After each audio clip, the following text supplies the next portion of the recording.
Okay, so good morning, students.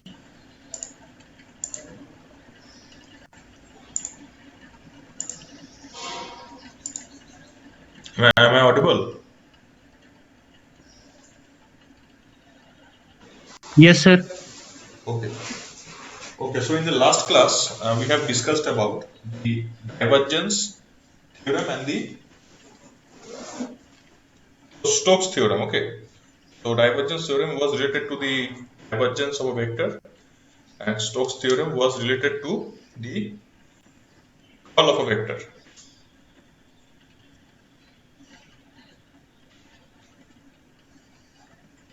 Okay, now we will proceed to the next means operation. Okay, that is Laplacian of a scalar. Now we have seen that for a scalar quantity, the del operator that we use, we have the gradient. Okay, so we apply the del operator on a scalar and we call it the gradient of a scalar, and the resultant is always a vector. So gradient of a scalar means it gives a vector quantity. Okay, now there is another operator, or you can say there is another way of operating the del operator on a scalar, but that operation is not called gradient because it is the double del operator.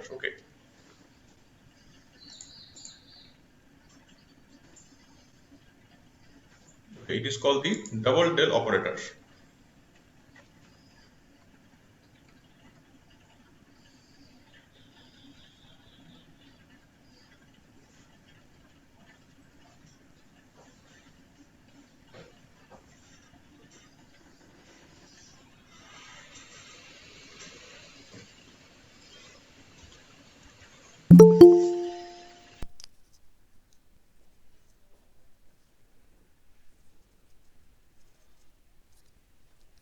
Okay, so it is called the double del operator. Now we call it the Laplacian of a scalar. So Laplacian of a scalar means it is actually the, you can say, the double derivative kind of a thing. Okay, so it is the double del operator on a scalar. So double del operator means it can be applied in this way, that Laplacian on V, if it is scalar quantity, then it is gradient of V dot del, that is, we can say the divergence of gradient of V. Okay, divergence of gradient of V. Okay, divergence of gradient of V, because first operator, that is the first del operator that you want to apply on a scalar, you can only apply one way, that is by using the gradient operation. Okay, then either you can choose the dot operation or a cross operation. So in this case we will take the dot operation, that is the divergence of the gradient of a scalar.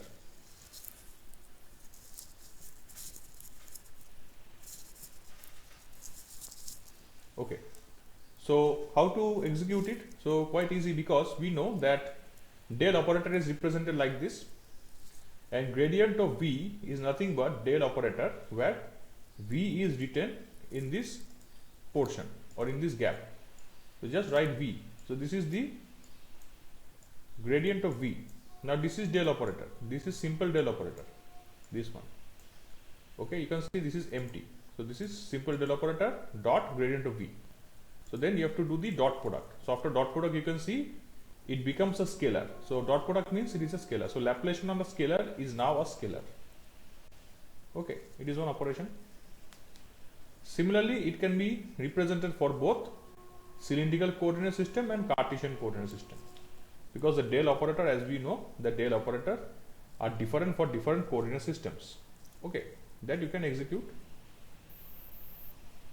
Now there is one, you can say, suppose if you take the del operator. Now what is divergence actually?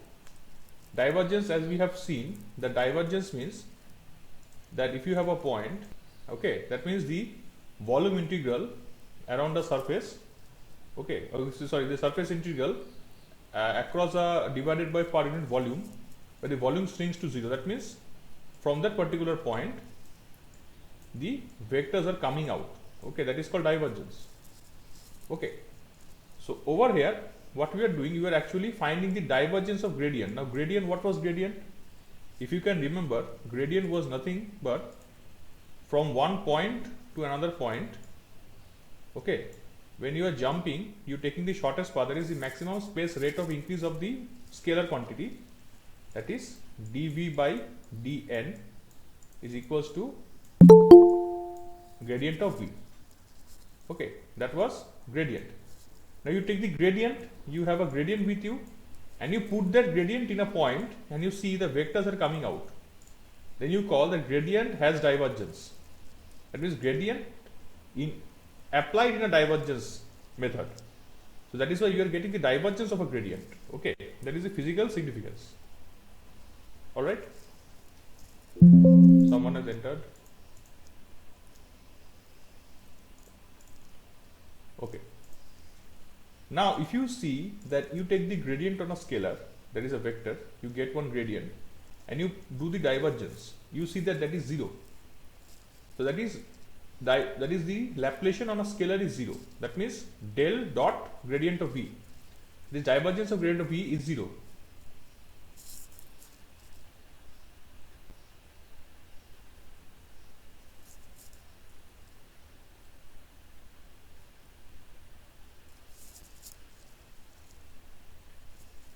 Okay, so that means a scalar field v is said to be harmonic if in a given region if its Laplacian vanishes in that region.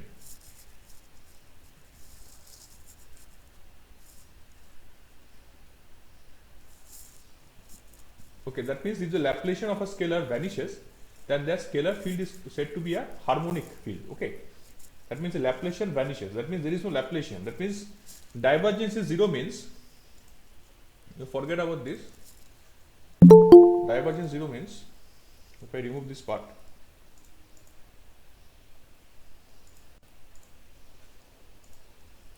all of you try to enter the class in time. Okay, so you have a gradient like this.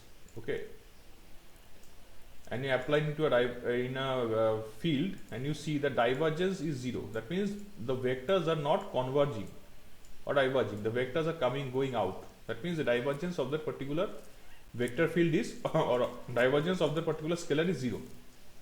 Oh, sorry, Laplacian of the particular scalar is 0. So Laplacian 0 means the scalar field is called an harmonic field. Okay, and equation 5 is called the Laplace equation. So Laplace equation is nothing but it is the representation which shows, or which it is an equation which represents that the scalar field is harmonic when the divergence of the gradient on a scalar, that is the Laplacian on a scalar, is 0. That is called the Laplace equation. A Laplacian on a vector, you can apply Laplacian on a vector also, that is the double derivative on a vector can also be done. That is a bit different because Laplacian on a vector will give you vector, because unlike the previous case, unlike the del operator, what we have seen in del operator, that if you apply del operator on a scalar, you get a vector, and if you apply del operator on a vector, there are two ways in which you can get a scalar or you can get a vector. Okay, but in Laplacian, but in double derivative, what you see, Laplacian on a scalar, okay, is a scalar, and Laplacian on a vector is a vector. Okay, so Laplacian on a vector is nothing but it is the vector, suppose A, so double del square of A is equals to divergence, that is the gradient of divergence of A, minus double curl of A, or curl of A. Okay, that is gradient of divergence of A, because see, divergence means del dot A. So if you take the divergence of A, you will get a scalar quantity. After you get a scalar quantity, if you do the gradient of that scalar quantity, you again get a vector. That means divergence of a vector, you get a scalar, and you do the gradient on this particular scalar, you get another vector, minus curl of A is a vector, and again curl of that is also a vector. So ultimately the resultant is a scalar quantity. Okay. So this one everyone has to execute. Okay. First of all, you have to do the divergence, then gradient, then double curl, then subtract it, and then you get a vector like this. One is entered again.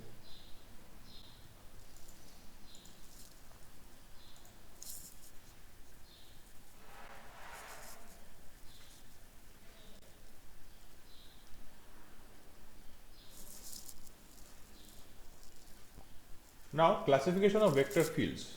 Now to demonstrate how does a vector field looks like. Okay, talking about vector field only. Suppose first condition is a vector field can have actually 4 different conditions. Any vector, okay, any vector can have any 4 conditions. Okay, any 4 conditions. Number 1 is a vector can have no divergence and no curl. That means a vector exists in a space and it is having no divergence and no curl. That is, the divergence of the vector is 0, curl of the vector is 0. That means if we look like this, there is no divergence, there is no curl, just straight line, random lines. Okay. Now second case, a vector can have divergence, that is divergence is non-zero, that is it is having some natural number or integer of divergence. Okay, or natural number, whatever. It is having some divergence, and curl is 0. So a vector is having divergence non-zero but curl 0. That means it will look like this. That means divergence means there is a point from where the vectors are coming out. It is positive divergence. Now if it was like this, if it was like this, that you have a vector where the a point where the vectors are coming inside, okay, or entering a point, that is also called divergence, but that is negative divergence. Negative divergence of that particular vector.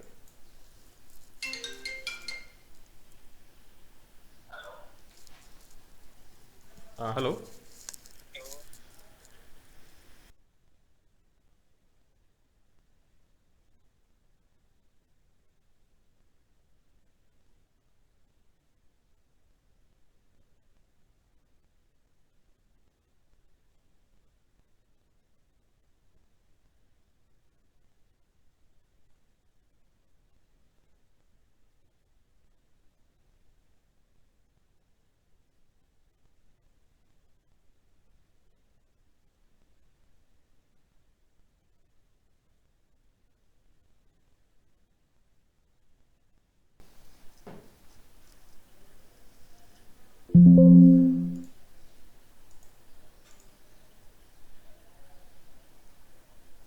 Okay, so as I was telling, that this will have a negative divergence. Okay, and positive means this is called the positive divergence.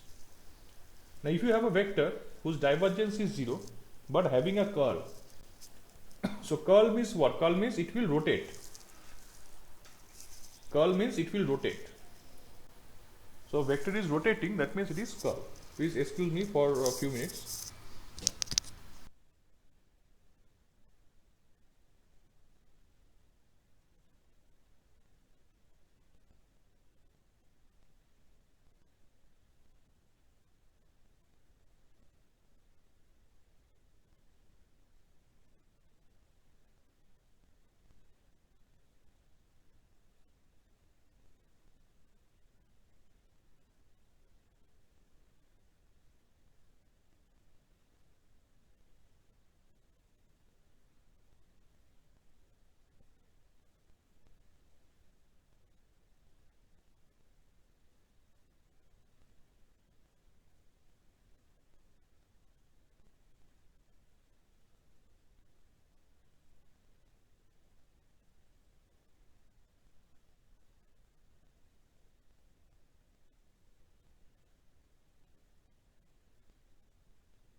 Okay, so as we were discussing, the curl of a vector means that the vector will rotate. Okay, now it will rotate in a particular direction. So this represents that the vector is having a positive curl or a non-zero curl. Now if a vector has both divergence and curl, that means both curl and divergence are non-zero, that means it will look like this. Now what is the difference? If I extend these lines, it will be easier for you to understand. Suppose it represents like this. Now I hope you can understand. Okay, so what we can see from here, first one is that it is neither rotating nor it is coming in or coming out of any point. That means it is not having any curl or divergence. Now this one is coming out from a particular point, so that means it is having a positive divergence, and if it was entering a point, that it would be called as negative divergence. Okay, but not a curl. Why? It is not rotating, it is just coming out, entering or coming out from a particular point. Now number C, you can see it is not coming out from any point, it is just rotating in a clockwise direction. So it is having only curl, but it is not having any divergence. And last one, it is rotating. You can see it is rotating. Okay, it is like a turkey. Okay, so it is rotating, but it is also coming out from a point. So it is rotating in a clockwise direction, but it is also coming out from a point. So it is having both divergence and curl. Okay. Now a vector field A is said to be solenoidal. Okay, there is a term called solenoidal, which is meant for a vector who is divergence-less. That means if a vector is having no divergence, that it is called a solenoidal vector. That means vector A, or you can say figure number 1A and C, these two vectors are solenoidal vectors. Okay.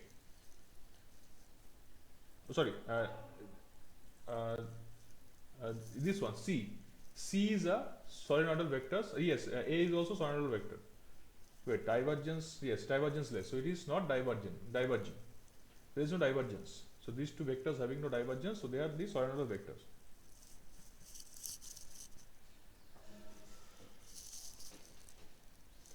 Okay. Now, if a vector, that means it is solenoidal means divergence-less, which means that it is neither a source nor a sink. So it is neither a source. Source means this where the vector is having a positive divergence. That means it is the vectors are coming out from a particular point. So that point is called a source. Point from which the vectors are coming out is called a source.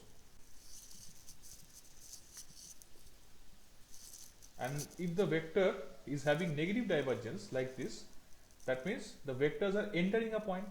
Okay, so entering a point means it is negative divergence, so that point is called sink. Sink means a point where everything enters. Okay, okay. So now if a vector is called having no curl, that means that vector is not rotating, so it is called irrotational vector. So vector which is not having any curl, it is called irrotational. So this one is irrotational, and this one. So if I write A is solenoidal. Okay, solenoidal. Okay, solenoidal. This is also solenoidal, and irrotational. This one is irrotational. This is irrotation. Okay, and this is both. No, not both actually. This is both rotational and non-solenoidal because it is having both divergence and curl.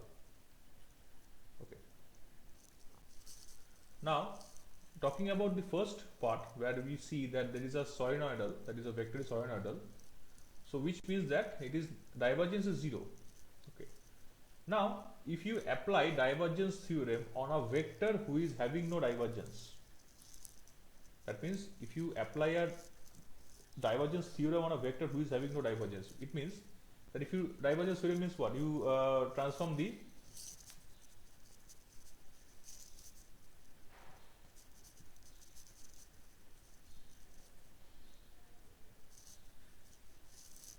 you transform the surface integral, closed surface integral into a volume integral. So that means you take the vector A and you transform into the you take the vector A and you find the closed surface integral. Okay, that is equals to the volume integral of divergence of A. That we know that this is the divergence theorem. Now, if the divergence is 0, then that means the RHS will be 0. Okay, and if LHS is equals to RHS and it is 0, so LHS is also equals to 0.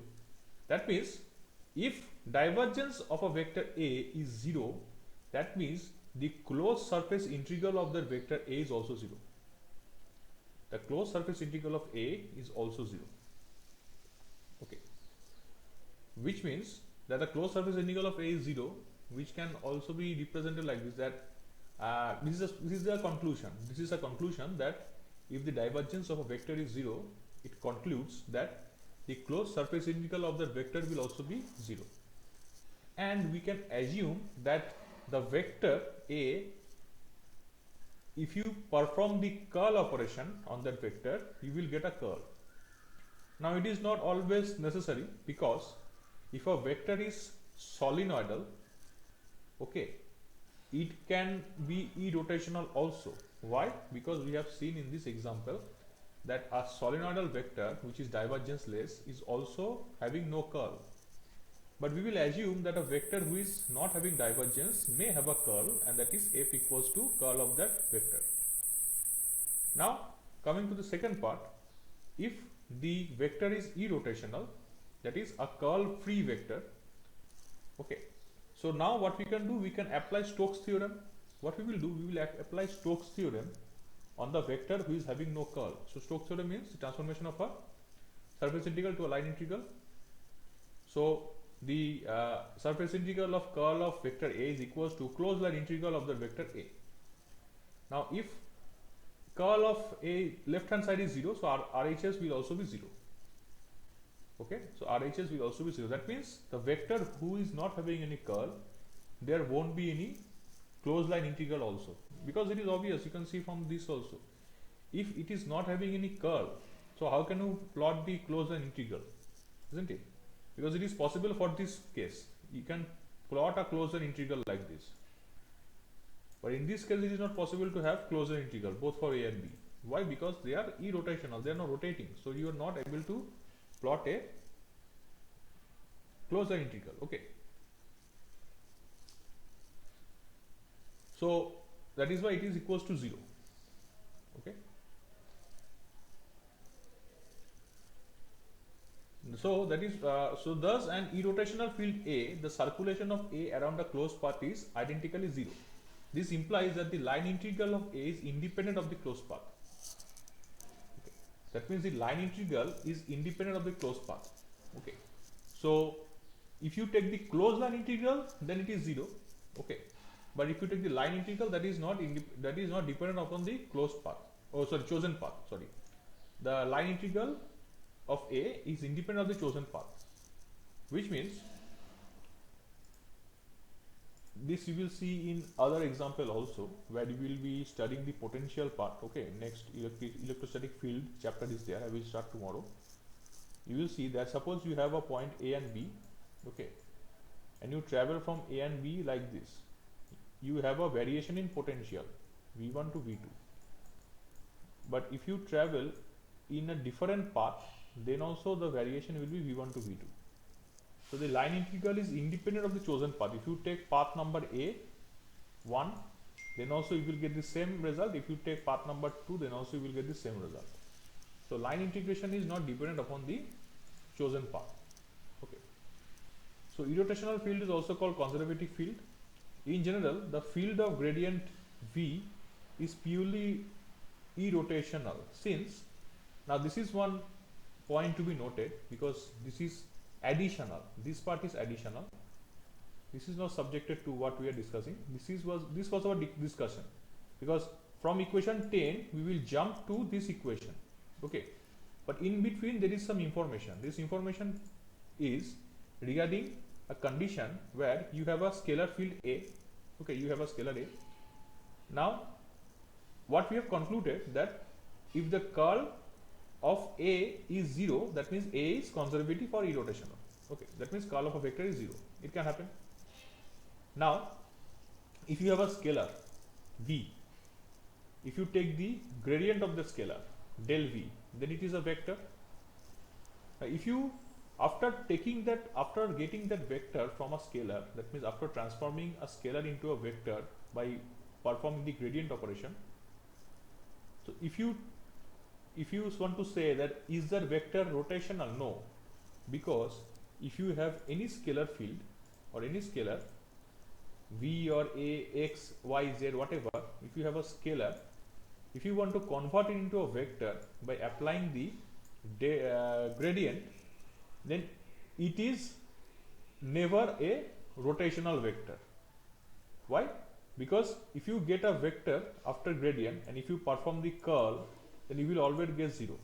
You can try it out. This is a thumb rule, that curl of a gradient of a scalar is always 0. Because if you take a scalar, suppose 3xy, you perform the del operator, that is gradient, you get some vector, and again you perform the curl of that vector, you will see that you will get 0. That means a scalar which is transformed into a vector by gradient will always be irrotational. That means the curl will always be 0. Okay, this is one rule. Now the next is, now coming back to what we were discussing from the Stokes theorem, that curl is 0 means line integral is 0. So here also line integral is 0. Line integral is 0 means this vector can be represented as a gradient. Okay, because what we have seen, so this is also relatable over here, that this information was given because to tell you that a curl of a vector can be 0 if that curl which you are talking about is actually the gradient of a vector.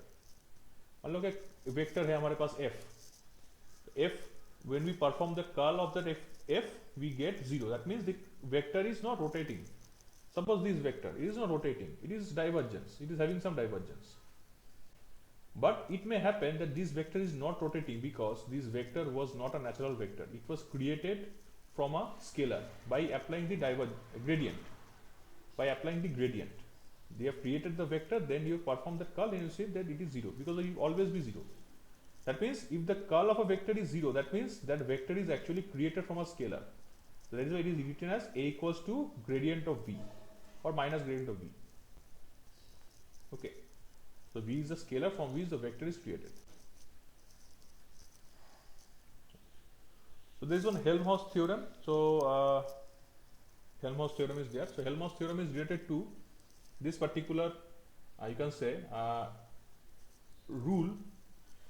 Okay, so it is a theorem which tells that a vector A is uniquely prescribed within a region by its divergence and its curl. If we let, suppose the divergence of A is always a scalar, suppose it is a scalar rho V, okay, and you take the curl of A and you get a vector rho S, okay, suppose it is a vector, okay, that means this A is nothing but it is this vector having both divergence and curl, okay, that means it is not irrotational, that is it is rotational, and also it is solenoidal, non-solenoidal actually, okay. So rho V is regarded as the source density of A and rho S is the circulation density, whatever it can be named, because it is circulation density, okay, per unit volume. If you consider that, it will be rho S, okay. So any vector satisfying equation number 13 with both rho V and rho S vanishing at infinity can be written as the sum of the two vectors, one irrotational and other one is solenoidal. That means this is called the Helmholtz theorem. So it is told that if you take a vector, okay, so suppose A is a vector which is having both curl or non-zero curl and non-zero divergence. That means you take this example D. Now if you look carefully, this D is equals to, you forget about this, D is equals to B plus C, isn't it? D is equals to B plus C. That means any vector who is having a non-zero divergence, non-zero curl is equal to a summation of a vector who is irrotational and solenoidal. That means a vector who is having a non-zero divergence but zero curl plus a vector who is having non-zero curl and zero divergence. Then if you add them, you will get a vector who is having non-zero curl and non-zero divergence. Obviously you cannot include this, a vector who is both irrotational and solenoidal. You cannot take that because that won't help you.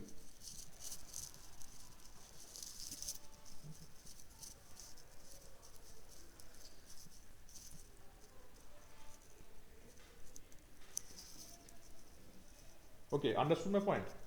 So it is told that any vector A satisfying both the equations of 13, okay, vanishes at infinity, so it may vanish at infinity, can be written as the sum of the two vectors, one irrotational zero curl and other solenoidal zero divergence, is called Helmholtz theorem. Thus we can write, now we can write from these two equations where we have concluded that equation number 9, that a vector who is having divergence 0 may have a curl. Okay, that means this vector divergence 0 but may have a curl, this one C, so this is C. Okay, and this vector who is having curl 0 is actually the gradient of a vector, this one B. Okay, so this F plus A, actually that means curl of A plus, or you can say curl of B. B is another vector. Suppose over here we see that this one divergence is 0, that means it is made up of another vector. Okay, so suppose this is curl of B. Okay, so curl of B plus the gradient of B. So this is nothing but divergence theorem. So divergence theorem is simple, this one, D is equals to B plus C. Okay, so where we have concluded that if the curl is divergence is 0, then it is made up of some curl of any vector, and okay, it can be made up of a curl of any vector, but if a curl is 0, then it is obviously a gradient of a scalar. You have to just add them and you will get the vector A. This is Helmholtz theorem. Okay, so there are numericals, one numerical is there, so I will discuss this numerical in the next class. Okay, because I think there is too much informative today. So have you understood this part, because this was quite important, this section. Okay, if you have any doubt you can ask before I end today's class. I think you have understood the difference between divergence and curl, isn't it?